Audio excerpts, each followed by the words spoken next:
Yep. Hello.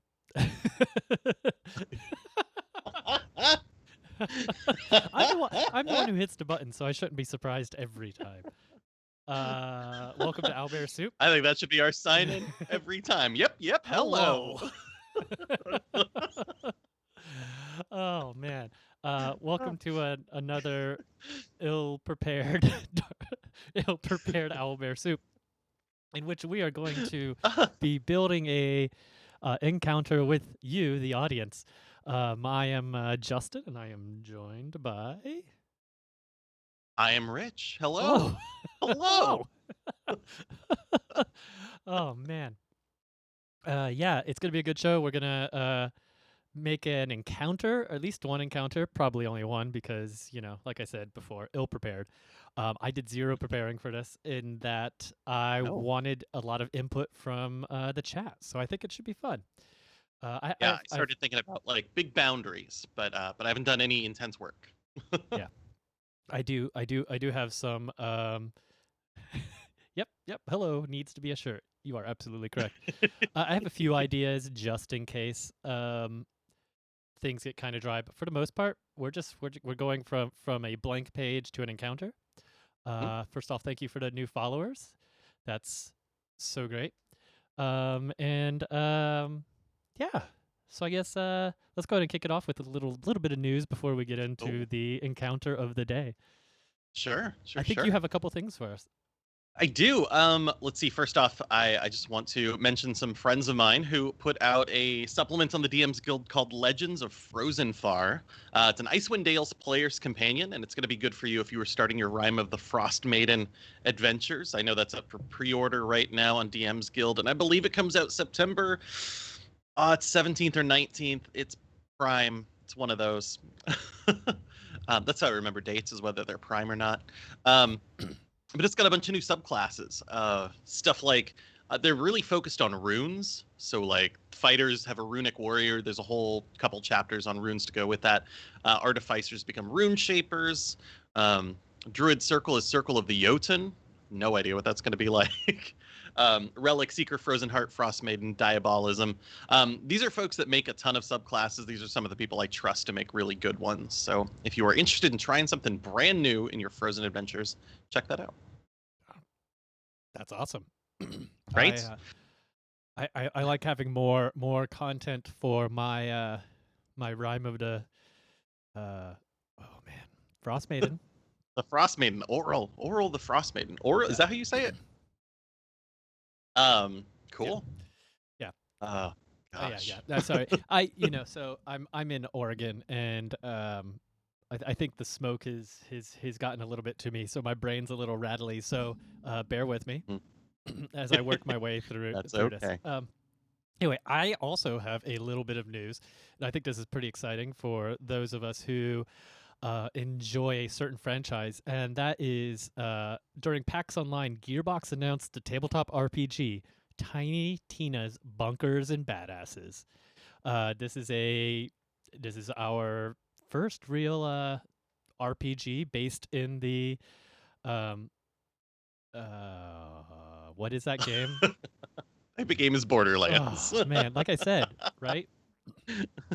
I'm getting there today. Yeah, so it's in Mhm. Borderlands. The source book is going to be over 200 pages, featuring instructions, custom art, 200 jokes, of which they admit 20 will be funny, and three Sure. full adventures. So, in what I kind of thought was really cute was talking about how, you're going to get the different NPCs in there giving out these quests. So for beginners, you can start with Marcus's quest for the wizard wand, right? That's just amazing to me. There is also Butt Stallion's Honey Heist, which is a new Okay. campaign about getting smooches and blowing stuff up and talking about feelings. Wow. Yeah, That sounds exciting. So I'm really curious. You said Wizard Wand. yeah, This is totally standalone. Like they're making their own classes based on the classes of the game. yeah. So you'll be able to create your own Vault Hunter using Badass or Bunkers and Badass's character creation system, giving you the Okay. option of 10 newly imagined Vault Hunter classes and skill trees Okay. from both Borderlands 1 and 2. Furthermore, there's a badass mechanic that lets you use the badass dice from the deluxe edition, or presumably be reward a high risk reward gamble. Okay, that sounds really fun. Yeah, I was just curious if I was going to get to play a wizard in Borderlands, but okay. No, maybe, no, no.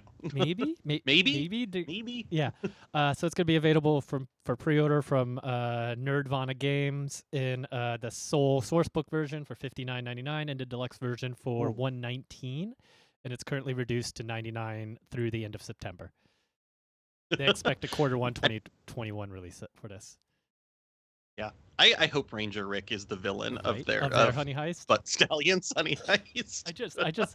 I read that, and that's really what it was that stood out to me the most was Butt Stallion's Honey Heist, because we had just done that recently. I was tickled pink to see that.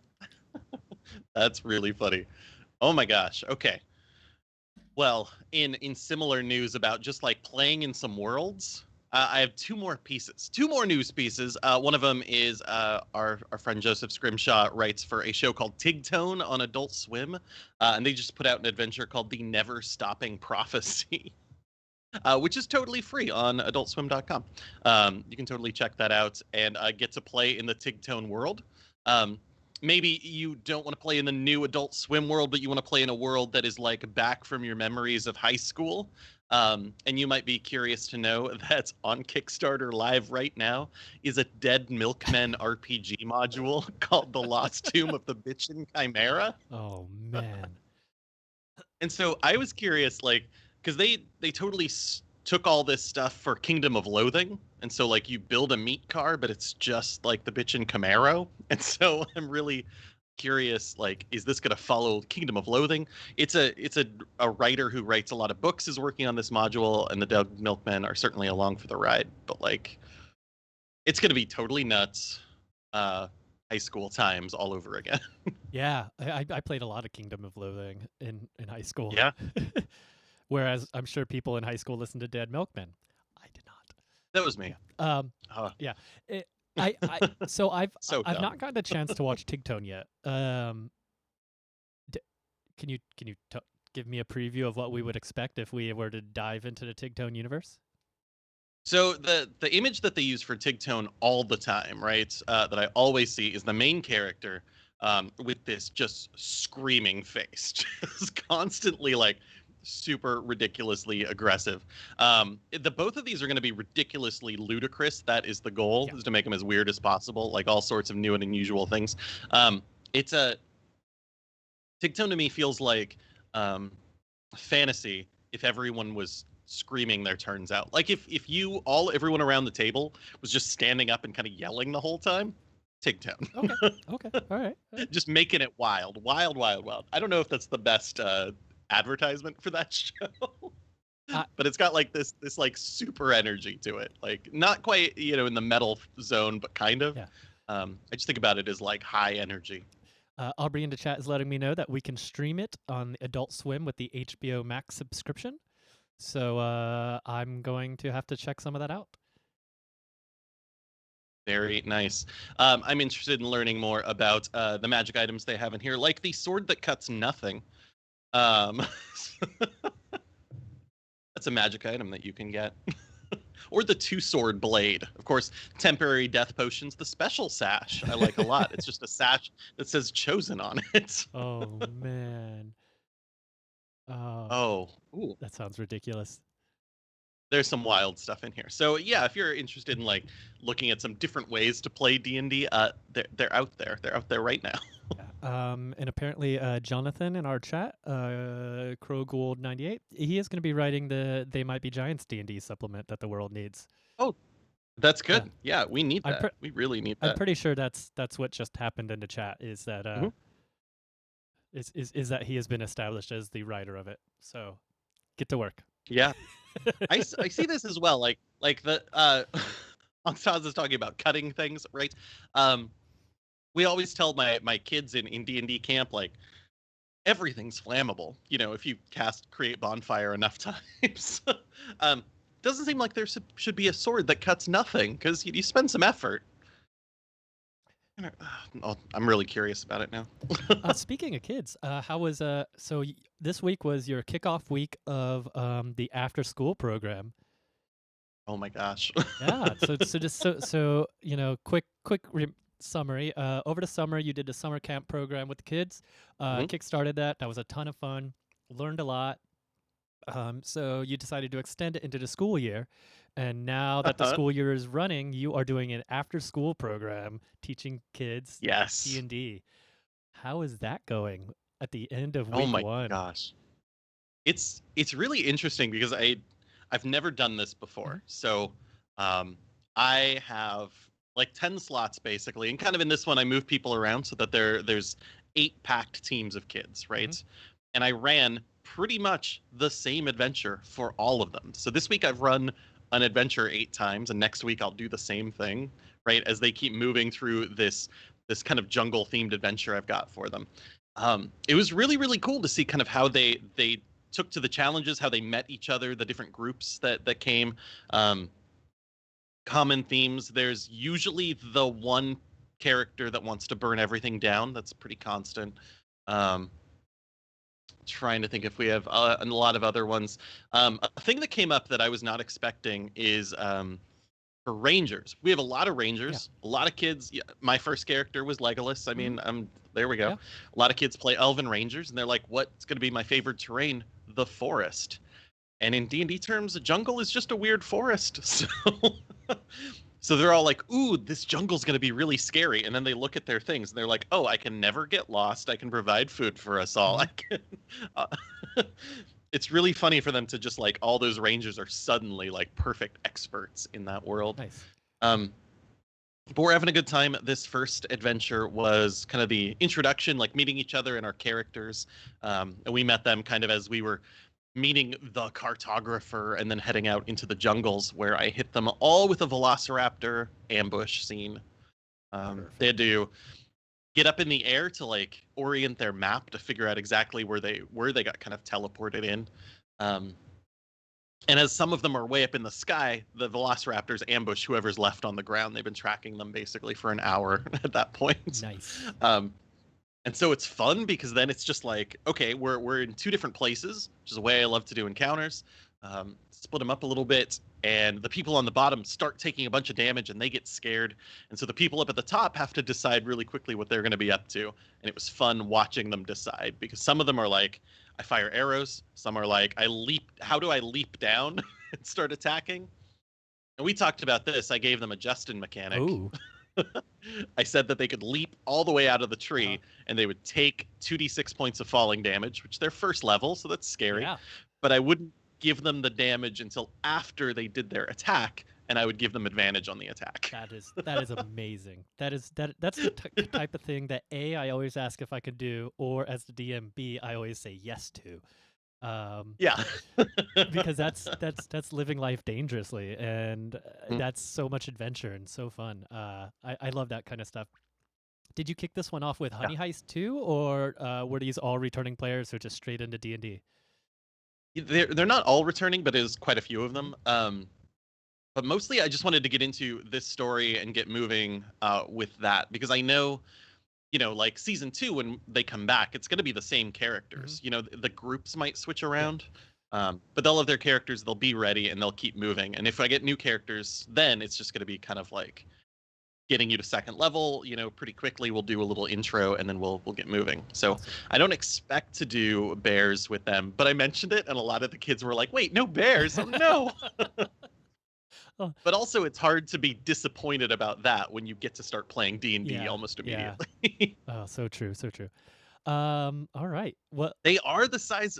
Okay, raptors are the size of Yeah. turkeys, but if you have faced them in D&D, they are Yeah. scary. They have multi-attack. A solid velociraptor single round can easily knock out a first level Yeah. character. Yeah. Easily. Oh man, first level is so much rocket tag anyway. It is Yeah. it's a fun time to be learning D&D whenever anything can Yeah. kill you, especially like if you're fresh to D&D because coming from second edition and playing wizards, it's like you get used to uh that style of play where it's like anything could kill you, and Mhm. um yeah and it's so good. Mhm. Yeah, do you know off the top of It your is head, so do fun. Raptors have pack tactics? They do. Yeah, so Um, brutal. and I had them split up basically. So like they're basically during this ambush scene. Usually there's two or three people. There's an NPC as well at the bottom. So the Velociraptors kind of split up so they can't take advantage of that. Mhm. Um, especially if they're split. That just means everyone on the bottom is dead. If I really jumped in. So I avoided that Awesome. only because I'm a nice person. That's a but what was really great, honestly, is that, kids got excited. We'd be in the same boat. I mean, I'm not saying this is kids only. A lot of groups decided to try and tame those immediately. So they were like, 100%. "I have rations. I have animal handling. Uh-huh. And if I go first and that's my thing, then before they start enacting some violence, they're like, do you want this food? Is this food good?" We got lots of kids casting animal friendship. So some of those velociraptors are charmed for a day, and we'll see what happens next week when the charm wears off. Um, but I totally have in there that if they want to, they can tame these things and they can follow them around. And they'll even help out in a couple of the combats I have coming up against things that seem like beasts. Anything that is not a beast, they will not be down with. Oh They're man. out of there, Oh man. but they will follow them around all season long. Yeah. I guess I have one more question about camp before we or not camp after school before we move into the topic du jour. Um, Hmm. is there things that one party can do to change the story for them that will make you kind of have their path divert? You know what I mean? That is a good question. Yeah. Right. And being trained in Pathfinder Society, my like my inner urge is to say no, never. Hmm. But of course, I think that can happen. I've had to do a few of these different because my characters can be anything in D&D they want to as long as it's from an official book. So the games that have like Aarakocra in Hmm. it, they don't need to go find this ridge line and this high point so they can get up in a tree. It's just the bird flies up and they can scout. Yeah. So the map gets oriented. I need a different way to ambush them and give them this encounter. But it's all about I have this thing I want to do. The location might change, but it's gonna happen. Um, in this one in particular, I'm being pretty linear because I want them to stay kind of on my rails. Hmm. Season 2 is going to be totally different. It's going to be very Oh sandboxy, wow. but it's like they're going to be in the city, and that one's called the Destined Dark, and it's like an eclipse covers the sun um, long term for some reason, and like lycanthropes start rushing into the city that they're Ooh, in, so they have to go kind of investigate, figure out what the heck is going that on. sounds like a ton of fun. Um, that one's going to be good.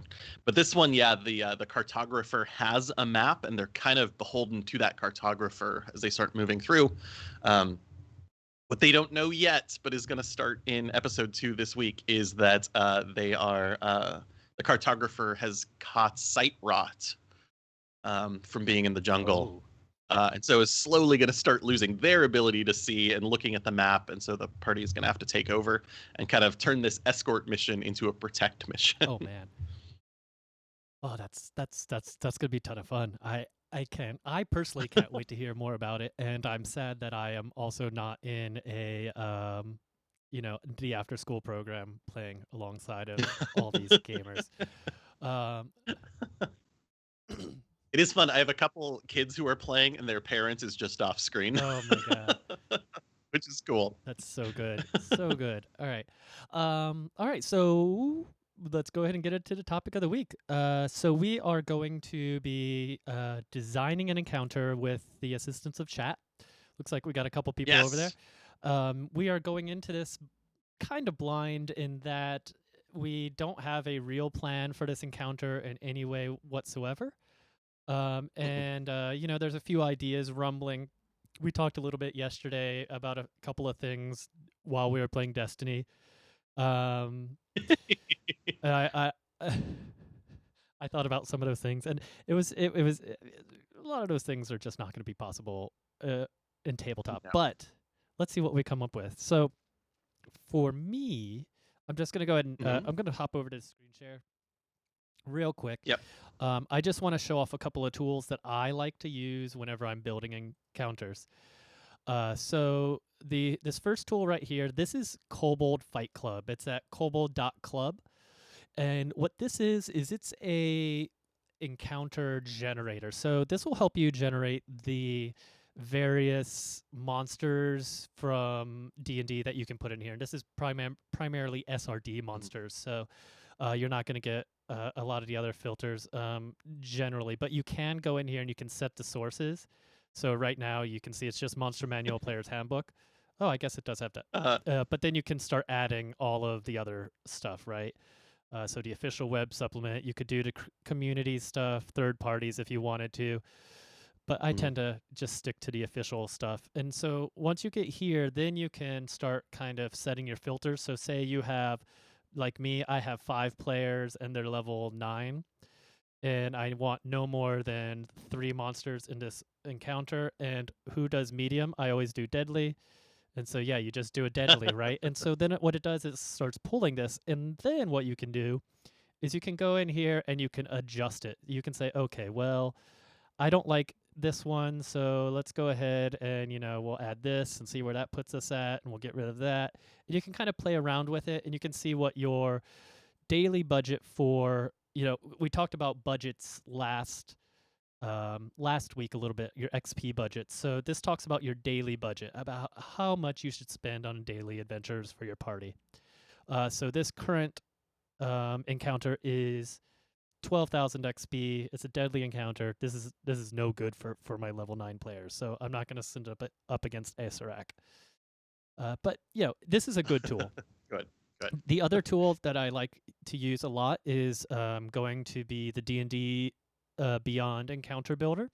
So what this Mhm. one does is it's not exactly the same. So this one it has some of the same filters. You can filter by monster type, environment, source, alignment, challenge rating, and all that stuff. But this is more whenever you kind of already know what you're looking for. So let's say I'm sending my players up Yeah. against an abominable yeti, but I'm going to send them up against like 4 of them. Um, yeah, so right, so there's my encounter. That's Light and easy. yeah, but this once again, like you can set it for a different amount of characters, average party level, can manage it. One thing I do like about doing this is what you can do is you can go and you can pull from your the current campaigns that you're running, so you can see the campaign, and then you're set. And so then what it'll do is it'll do the math for you that way. Yep. So I use that all the time because I can easily take that, and then you can also run the encounters really yes, nicely, which I'm a big yeah, fan of. So they've got the initiative hmm tracker, and you can attach it to your campaign. yeah, Um, so I've been. You have to do a little bit of editing if you want to do that same campaign or that same encounter in multiple hmm campaigns. A problem that I know everybody has.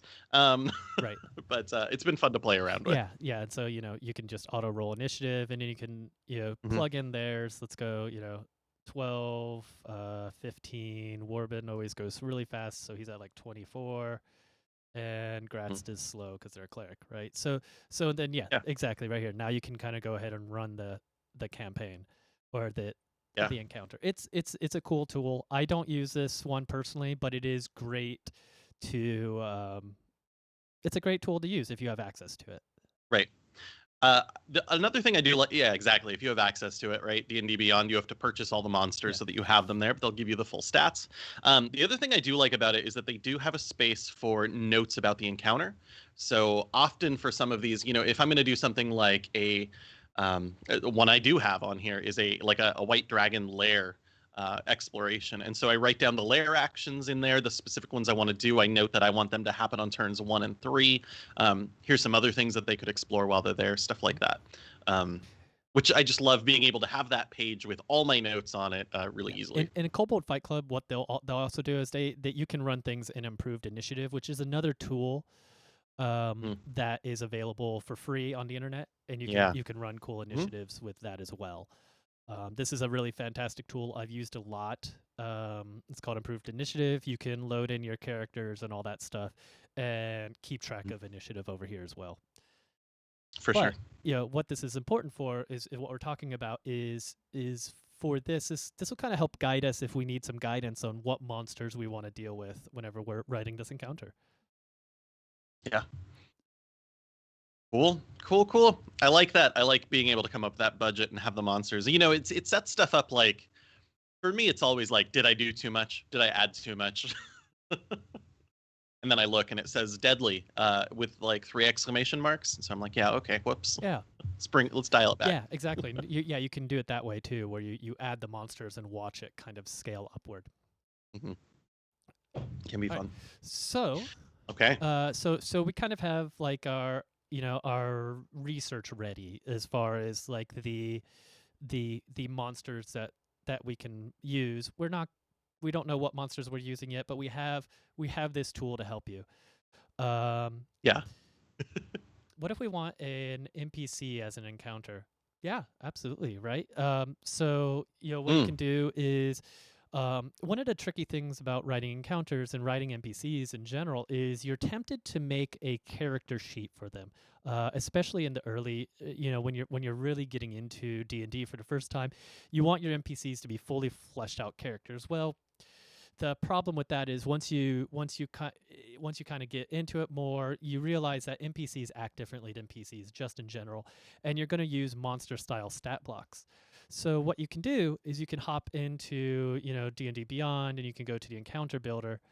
You can Yep. also do this the other way as well. You go tools, encounter builder. Um, and what you can start to do is you can look for, okay, so here's the perfect example, right? The Abjurer. The Abjurer is a monster that's just kind of a blank whatever. And this can be, what you can do is then you can go and you can alter this and you can say, okay, well, I want to do this. I want to view the details page. Once you get in here, you can go and you there's a way to, and I don't remember how to do it off the top of my head, but you can make a copy of a monster and then you can just change the Yep. name.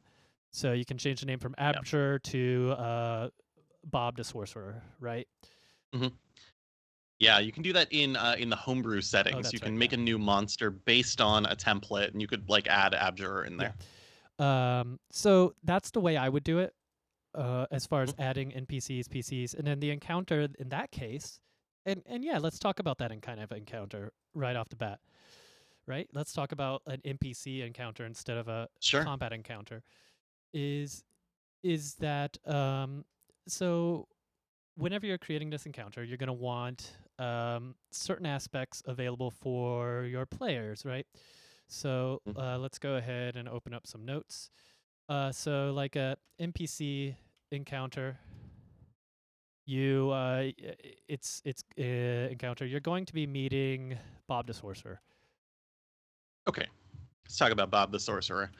So let's see, right? We definitely need a stat block because we don't know how Yeah, this is going to go. I find that it'd be a helpful background. I don't want to search for that during the game. exactly. Stat block. um, but I don't know if this is going to be a combat, so that stat block might not come in very handy. Right. What do you use for an NPC? What do you think is necessary for an NPC encounter? What do I need to know? Yeah. So for me, you need to one like have the stat block, and I'm going with the net level 9 Abjure. Uh, I Sure. need to know what his motivations are. Hmm? I need to know personality traits. Yep. I need to know the setting the scene takes place. And I need to know what information he they give to the PCs. Okay. Can you? Ooh, that's very Is there good. anything else that you can think of off the top of your head? One of the things that I have seen on a lot of NPC encounters is a secret. Um, Maybe there is something that they know that they don't want to tell you, Yeah. or it's just something about them that you could learn a little bit more. Right. It kind of depends on if I want this to be a recurring character or if I want them to know something else about the world, or or I just want something where if you intimidate them, they shout out a thing that is surprising, no one sees coming. Yeah. Could be helpful. Bob is. So I'm getting some personality traits as we're talking. Bob is loud and speaks in riddles. Bob Ooh. also sells birds. Bob's motivation is to sell the PCs birds. Yeah, sometimes I'll go through it and I'll set up the block that you get for your traits, flaws, um, personality traits, bonds. That's the other Yeah, one. Just because it is sometimes nice to have those, especially for a character that you plan to come back to. absolutely. Could be good. Let's see. Look up their horoscope for personality. That's great. I have a deck of cards that sometimes I will use and flip through and be like, this NPC is this plus this plus this. Yeah, and that's I love that's a those. great way to that's a great way to kind of build the personality of some of these characters, right? And Angstaz is doing that exactly. They're talking about people born, they just posted like the Chinese zodiac and talking about how their characteristics are like being honest, bright, communicative, that type of stuff. And that's a fantastic. Ooh, the villain you killed last session was Bob's relative. He was good. Now he's all consumed by fury, seeking Oh. revenge. Okay, so this is a pretty scary encounter. This isn't friendly Bob the sorcerer selling birds. It's friendly Bob the sorcerer selling birds. P.S. I'm gonna kill you. Birds and revenge. Perfect. All right. So yes, Wow, I really like yeah. that. So That's great. leading up to the Bob encounter, the PCs kill his brother, and he's angry. Angry. So Birds are sleeper yeah, agents. Yes, there we go. Um, oh my gosh. Right, one of the birds could absolutely be a familiar. I think that would be. Oh, we've got a sorcerer. Still, oh familiars are always yeah, fun. yeah. Description: Bob is dressed in blue silk and smells like birds. Let's see. Setting the scene takes place Bob's shop, which is Right, and I like these characteristics for the year of the rooster. This honest, bright, communicative, and ambitious. uh-huh, Absolutely, those all work with this bird shop as well. So this is great. Bob's House of Birds and Revenge is the storefront. So maybe Okay, we're playing in Tigtown. sure. Seems like it. This is great. Oh, Um, Bob's secret: he was a builder.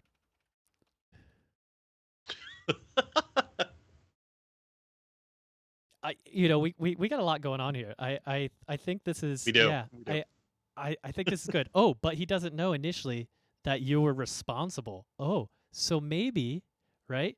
Yeah. Maybe so maybe Bob's hiring the PCs. Bob is hiring the PCs to find the killer of his brother. Mhm. Oh my gosh. Okay. So let's see. So this could go a whole lot of different ways, right? I love, and we've talked about this before, an encounter that has two Uh-huh. phases. Um, I'm all like in my mind, I'm seeing this as this very social encounter at the start, just trying to sell you some birds. I want to hire. I've got a problem. Can the PCs get out of the ensuing combat that is the revenge combat that seems to be Right. coming Yeah. here?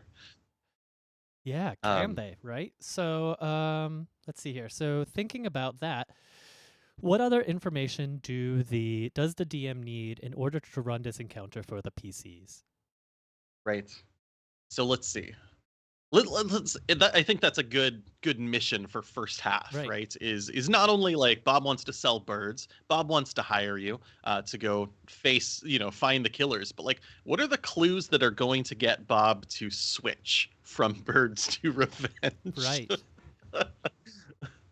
Mm. What are the things that the party cannot say or need to be able to hide um, from this event that happened yesterday? Yesterday, they Yesterday. whatever. So, Bob's brother, let's look it up. Up to the Bob, the PC kills the brother, and he's angry. But Bob's brother Mhm. um had a fancy magical cloak. There we go. Right? Right? Yes, something obvious, something Right. noticeable, right? And it was made of bird feathers. Ah, And it yeah, let's give it some powers, right? It allows the PC wearing it to fly and speak with Hmm. birds, I think that's right? great. And the matching one is Bob is currently wearing, right? So let's see here. Bob is and Bob is wearing the same thing. Hmm. Hmm. Okay, so that's a very immediate connection, I Yeah. think. I mean, that might get Bob moving to revenge pretty Yep. fast. Um, so there's gonna be this moment like I want to sell you. Wait, what's? Hold on, where do you get that cloak? Right? Yeah. It seems to almost be part of the intro box text to this encounter at this Right. point. Um, so let's see. So automatically from that, we need to make sure we have some very specifically written guidelines for like the questions that Bob is going to be Mm-hmm. asking. Like, how do what's the diplomacy check? What's the deception check to get away from, uh, what's the sleight of hand check to hide the blood stains on the cloak Right. from the combat? Or Yeah, and then let's actually here. Let's go ahead and do this too. So let's talk about the skills. So one thing to point out is the person, because absolutely somebody in this party is going to pick this up as soon as they're like, "Oh, what? I can fly and speak with birds." Once I attune to it, they're done. gonna They're wear gonna it. wear it. Mhm. So the person wearing the cloak has disadvantage. Sure, absolutely. Advantage on all social skill checks in this scene. I mean, it's hard to argue against that. Like you could Yeah. be no matter how deceptive you are, like you have this sudden feeling of like incriminating guilt and you're just rah. Mm-hmm. It's going to be hard. Absolutely. Um right? And it's good that we have a stat block as well. This is probably one that we would want to go back to the Abjure and take a look at. Like what is Bob's insight skill? That's going to be a very helpful skill check at that point. Now that's going to set our DCs for our deception checks that we are certainly going to be doing during part 1. Yeah, and and here's the thing: is we picked for our sorcerer, we actually picked an abjure. So let's go ahead and take a quick look at the abjure. Let's see here. Let's do that. All right. So the abjure, what we know about the abjure is they are not a big charisma type of class. So you're gonna beat them in a lot. You're gonna beat Bob in some of these charisma skill checks, uh, Hmm. which is why the disadvantage, although is a pain in the butt, it is also kind of balanced out, right? His primary skills are Right. going to be Arcana and History. Should we have picked that? As far as Abjure, I don't know. Who knows? Who cares, right? Yeah. Yeah, Yeah. If we wanted to dig in, we could swap these things up in our homebrew version and make this a more, especially if they are, we said they were a sorcerer, yeah, right? yeah, Probably their charisma should be a little yeah. higher. So, We could do some so, work so I there. mean that's valid, right? Like, oh, okay, well, let's go with that. Well, this doesn't quite work for us, so let's go ahead and pick something else. Let's see here. Let's go ahead and just look up Yeah. sorcerer, right? There's that one. Okay, let's go illusionist, right? Is Ooh. there an illusionist? Yeah, bam, even better. Illusionist is lower level Yeah. too, so that's gonna put us at a um. That's gonna bring us to someone who has a little bit more charisma. Still not a lot. It's still it's Okay. still a, it's still a wisdom. And I think that's pretty solid. Yeah, I think that's a better choice. Sounds good. Ansaza brought up a great point. Maybe the Abjure wasn't a good choice. I think the Illusionist is a better choice. There may even be a better choice too. Like we could look for like a Yeah. shop owner or diplomat or something. But I think if we're building an NPC, let's use an NPC stat block. Yeah, we got to swap it Yeah. up. One thing I really like also about the D&D adventures that they have put out is they've done a good job of making spellcasters in those adventures that are pretty scary. Like they've got very specific needs, and so I like to find those sometimes as well and add those in. Like these core ones, like the Abjure, I expect is in the basic rules or in the DMG, like or in the core monster manual, one of the Mhm. most basic ones. They've made scarier Yeah. things for sure. And if you see those, they're fun to add in. Right. Okay. So here we are. We have the skeleton of this encounter built already, right?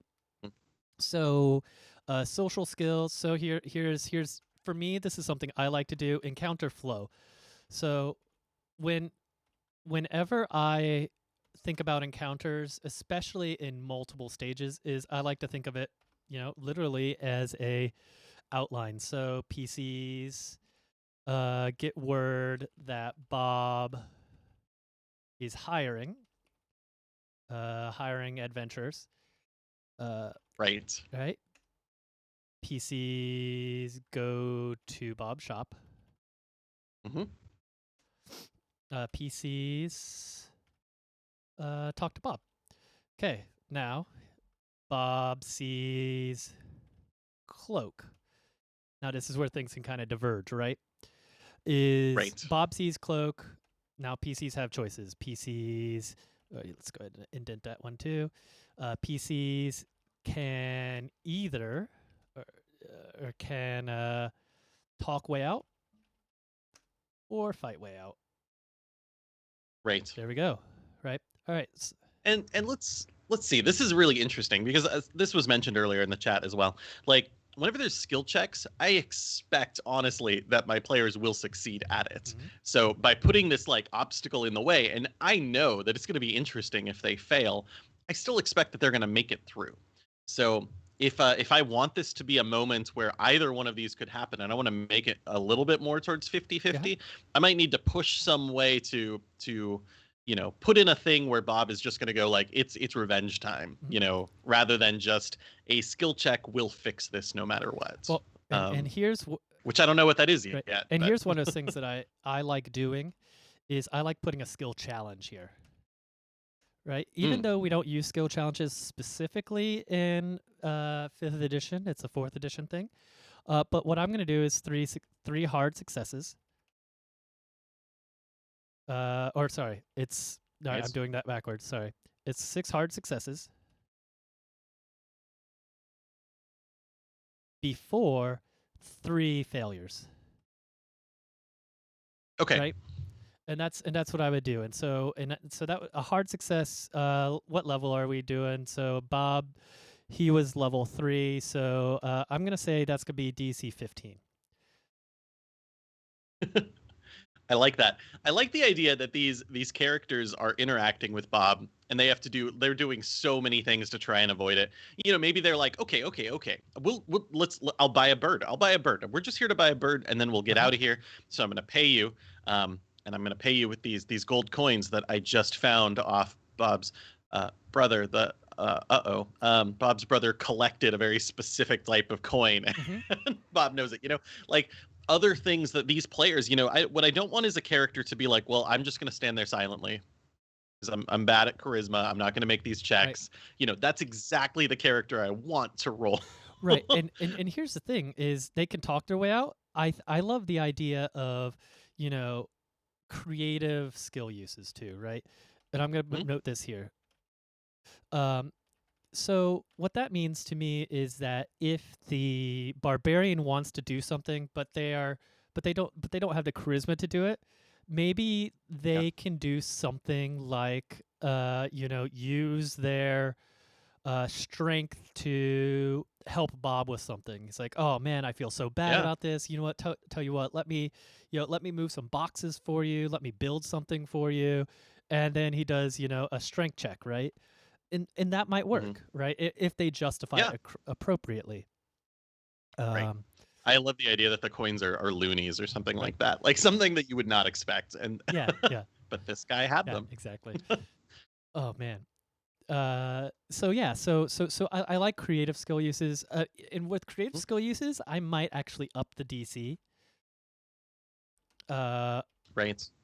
see to Because if everyone can just do the thing they're good at, they're gonna win. right. Yeah, let's go DC. I like 18 for that. It's a little bit harder, not so much harder. Um, and but those also put somebody who's wearing the cloak at even more of a disadvantage. Mhm. Yeah. This could be fun. This is a tough encounter, but also, like we said, this is a pretty high level NPC, so we're talking about higher level characters in here. I certainly wouldn't put like level 1, level 2 against a DC 18, but I like Yeah, yeah. this. I'm anticipating like these are level 3 characters. 3 to 5. Okay. 5 at the most.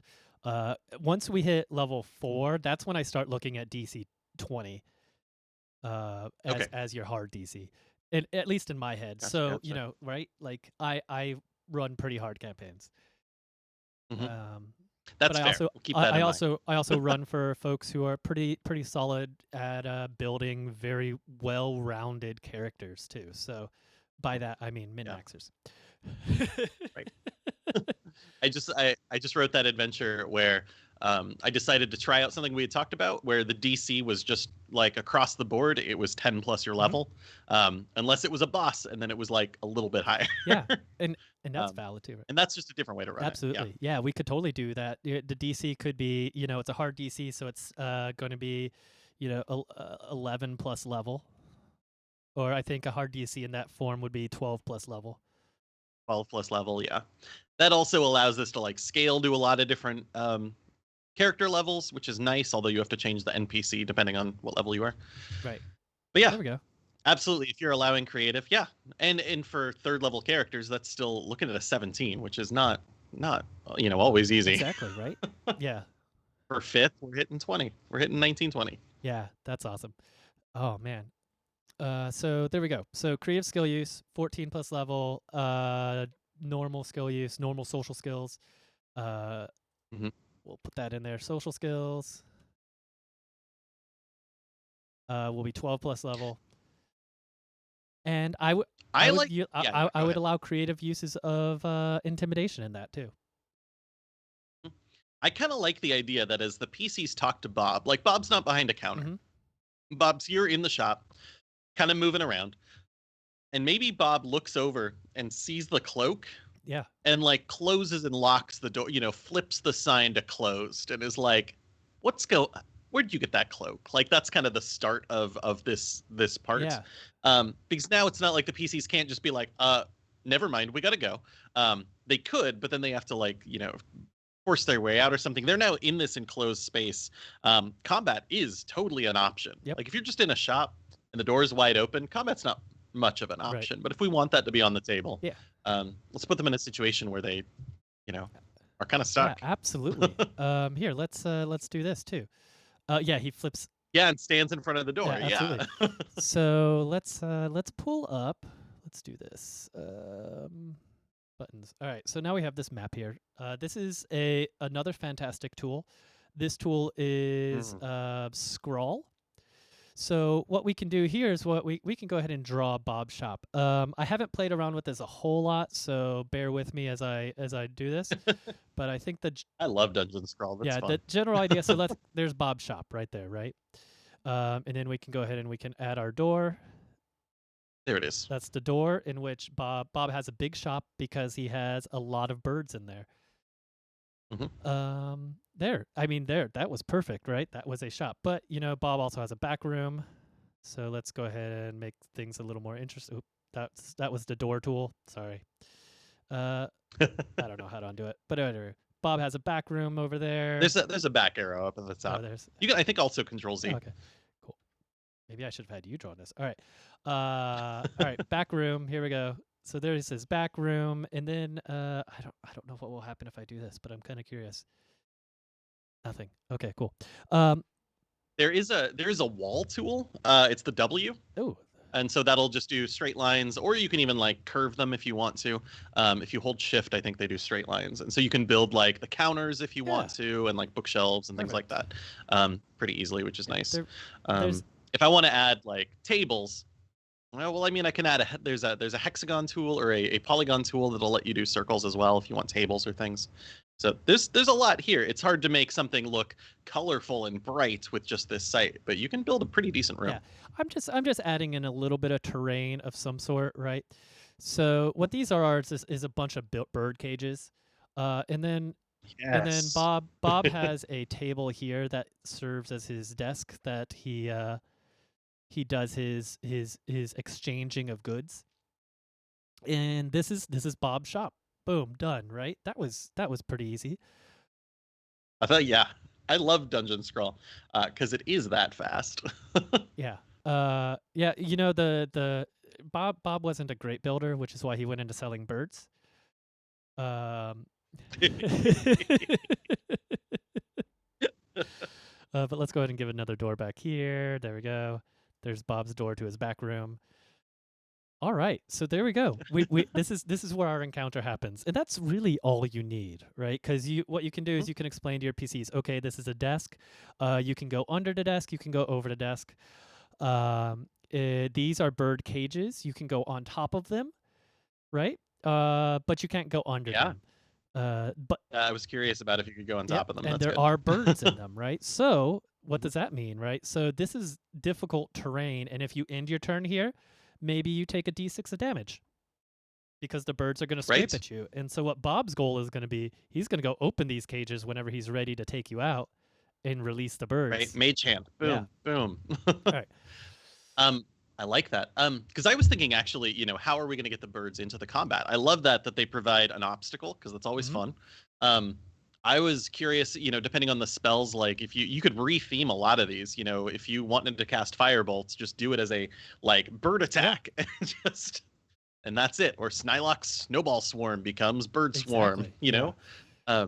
Should be a lot of fun, and you could play around with the damage type if you wanted to, or just leave it as like you magically cast this on a bird so it launches a fire bolt itself, or the bird is on fire for a second. Whatever you want to do. It's fun. Yeah. Let's see what we can do here. So let's say these are all going to be at least medium. Well, yeah. Medium creatures, any type. Beasts because of that. Any environment. Let's find. Probably forest. Any environment, any legendary. So let's go ahead and let's see what we got down here and find things that we can turn into birds. Well, we can easily turn this into a bird. You can easily turn any of these into a bird. Let's look at giant crab. Oh wait, I'm looking at the wrong builder. So here's Bob. We Oh, there we remember go. Okay. Bob's the illusionist. Let's go ahead and look for Axebeak.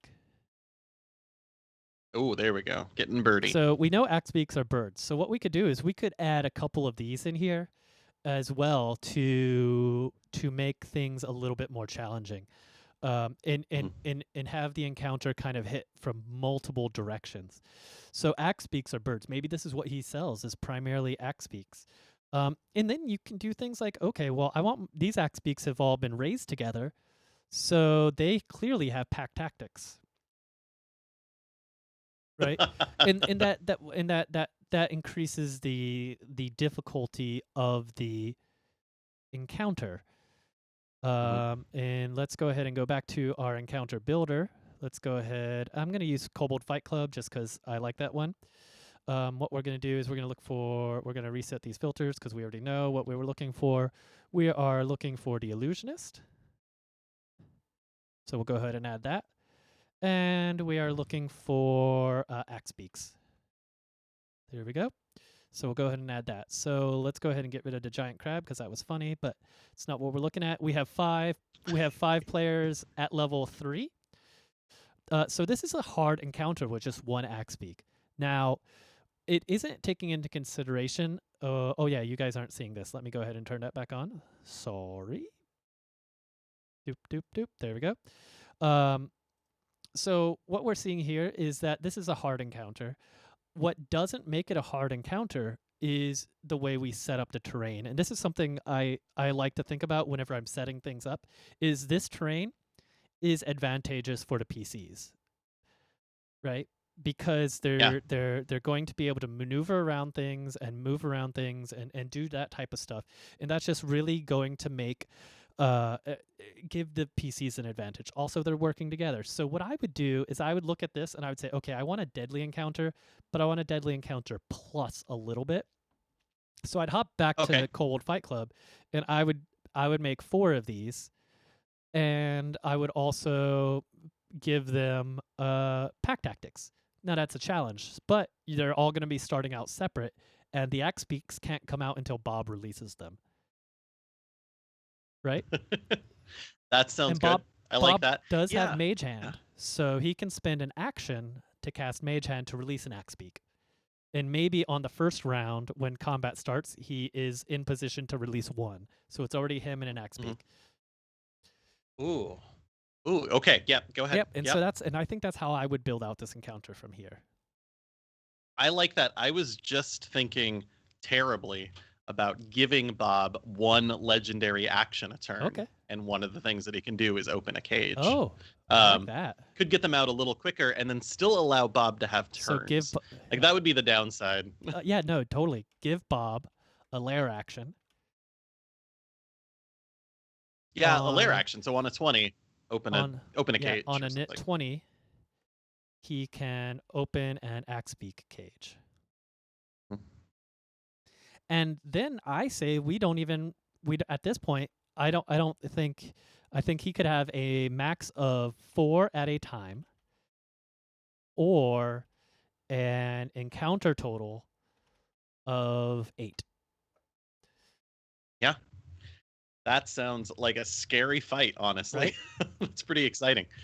You probably want to succeed at the skill challenge. Gonna be Yeah. honest. And the skill challenge isn't easy, but Nope, nope. now we have right here we have the kind of basics of creating an engaging encounter for your Uh-huh. PCs. Yeah. Yep. And let me just say, because I've not just been sitting here not doing any work on my side while you've been typing like crazy. I have found that on Audubon.org there is a an avian biologist who has set up a Spotify playlist all about like just songs about birds. I kept seeing it in the chat, and I wanted to see if it was real. So it's got, of course, it has Nelly Furtado, "I'm Like a Bird," but it also has the Eels and Amy Mann and Oh, Duckworth nice. and just so much good stuff on this list. 51 songs. You can find that. It's just called That's Birds awesome. on Spotify. Play that throughout this whole Oh encounter. man. You should be good. All right. Well, I think we've created an encounter. So now what's left is to flesh it out a little bit. And we're not gonna dig into that too much, but that's writing things like writing out the description of the room, writing in Hmm. all the little details of the room. So like climbing over the Axebeak cages, it's difficult terrain. Does it cost a skill? Do you need to do a skill check Yeah. in order to do it or not? You can decide those things as you're building it out. I love box text, so I would do box text like as you enter the room, you're assaulted by the smell of bird dander and bird feces, and there's a bright and cheery man behind a counter with a silk blue robe and a feathery cloak that seems to match the one that you guys acquired yesterday, right? That type of stuff. So Yeah. That's good. I would have switched those, but I like that you just opened with the bird feces. You yeah, know, the smell you notice first. yeah, I love box text like that, and I might even like write in some, if this is for like a publication or something, write in some words that this character might say specifically, yes, just to get the feel of them. yeah, And that's also getting across, I think, those ideas that were in the chat, like especially those zodiac or those personality hmm ideas. Like, it's hard for a DM like at the moment to be like, what's a thing I could say that's tactful and polite, but also, um, so coming up with a few of those, give people that first couple steps, and then you could take the role playing yeah. from there. I'm a Yeah, fan. so there's some questions in the chat that Wow, says Axebeaks are large creatures. Yeah, are they large? I thought they were medium, but they could be large. That's great. they're big. Yeah, I Yeah. I I, Um, I knew they were one of those things. Let's see. Oh yeah, they are large creatures. That's perfect. And let's go ahead and take a quick look at the map again before we kind of start wrapping up for the day. Um, so if we look at our map that we created, being a large creature in this area is another disadvantage, which means when you're looking at it, once again we're throwing our NPC or our PCs at it. If you see like, okay, well he gets a bunch of axe beaks. Well, really, like I think it kind of will end up balancing out pretty well here. Um, you know, yeah. and if this was for publication, you of course would then go and probably play test this about 20 times before you publish it, and Yeah. to see where the holes are and to flesh everything out, and then also to go ahead and just get a good feel of it, and you can kind of adjust things. I love rolling for initiative against the acrid odor of bird feces. You get auto Right. disadvantage. I think that is a ton of fun because, you know, um, monsters do not typically have a pretty high initiative score unless you really fight for Right. it. So usually in a combat that you're running, it's gonna be 4 PCs go and then you Yes. go. Maybe 3 and then 1, but Yeah. And there was a quick question. things like that There are was a fun. quick question in chat about what sizes are. So each of these squares are 5 feet by 5 feet, and a medium creature is in one of these squares. When you're a large creature, you take up 4 of these squares. So you take a 10 foot by 10 foot area. So axe beaks would take up a 10 foot by 10 foot area. Mhm. So, and then as you get Yep. from large to huge, huge is a 3 by 3 square. And then the next step up in 5th edition, I think, is straight to gargantuan from there, which is a 5 by Yeah. 5. Yeah, they got rid of all the middle, like the horses used to just be like 5 by 10, Yeah. and we're done with that. Yep. Skip that. Exactly. Yeah. Just Too make much it work. simple. So, all right. Well, Wow. This is set up to be, I think, like a pretty intriguing encounter, an interesting one I'm going to remember. This is definitely like, I'm going to tell the story about how we got 2 of these cool cloaks someday, right, right. And that, because I'm definitely getting the second yeah. one. Well, and then we have to figure out what Bob's cloak does. So Bob's cloak maybe does something a little different. It allows you to polymorph into a Right. flying creature one time a day or something like Mhm. that. So Yeah. And we haven't talked about treasure here. This would be such an easy one to add, especially for characters who want like pets, like adding Axebeak eggs or yeah, something like that to this. I know we had that in our chef adventure too. Or like, some sort of pet would be fun mhm, here. Some way to remember this long term besides just the cloaks, although the cloaks are amazing. Now you've got a whole shop as well. Like what here is useful? What can you right. take? What are you gonna do with all these axe beaks if you defeat Bob, or do you let Bob like return to running this store because you just knocked him Yeah, out? exactly. Yeah, There's a lot of choices yeah, here. and Angstaza brought up stench, which is something that some creatures have, and Hmm. and it's great. Yeah. So yeah, no, I think that's perfect. I love that the stench has become a factor here because yeah, especially if you put it as the first thing that you Right. notice. Yeah, make sure that's a thing in the encounter. Yeah, yeah, that's definitely something I definitely notice whenever I go into someone's house with birds. It's not the stench, but the smell. Birds have a distinct Mm. smell, and it Yeah. triggers my allergies like that. So. Fair enough. Fair enough. All right. Ooh, this is fun. Okay, well, I'm not gonna run this with a bunch of kids. But I kind of like I want to. Right. So, and this was a fun encounter that we made with the chat just now. There, I mean, this is enough notes for me to run this for my home game. Yep, Um, easy. uh, And I expect this would take a solid hour. Um, right? This is not a small no, trivial no, encounter. yeah, this would It's be a good. solid hour. So, all right. Well, I think that kind of wraps up our time for this week. We are taking next week off. I don't know that I'll be able to stream from the coast. But then when we get back, I think we should have the new D&D book, so we'll probably delve into that. We were going to Right. talk about pirates, but I think Rime of the Frost Maiden is going to be more important to talk about. We could talk about pirates anytime. And then following that, we'll see where we are. But yeah, it's going to take next week off. 99% sure we should be back next Monday. And speaking of coming back tomorrow, Hmm. tomorrow night we are, so long as the windstorm doesn't kick our butts, uh, we are going to do our deep dive into the fighter class for 5e, where Yes. we go through and dissect it to the point of ridiculousness. And we're gonna be kicking off with races tomorrow night at 6:30 Pacific. So Fantastic. It's gonna be a lot of yeah, fun. it's gonna be a ton of fun. So if you would like to check us out on the internet, we are at Owlbear Soup on all of the social medias. Our website is owlbearsoup.com. If you're watching this later on YouTube, make sure to like and follow, subscribe, and all of that jazz. I don't know. Yeah, I'm distracted by birthday wishes in the chat. Thank you, everyone. I Uh, know. How yep, positive. I'm going to. I'm taking next weekend off for my birthday to go celebrate at the coast. So, Good. Good. but yeah, hopefully we'll see you all tomorrow. And Rich, is there anything else that you would like to talk about before we wrap up? Heck no, no, no. I'm doing great. I like camp is all encompassing. I'm hoping to have some cool stuff for folks to find out later this month. But right now it's total silence down deep. My kids are going to a temple of Denir, Ooh. the god of civilization and writing, and when they show up, things will be not quite that simple. And I'm very excited to tell you about that next week. Awesome. All right. Well, everybody, uh, thank you so much for joining us, and we'll see you next time. Bye.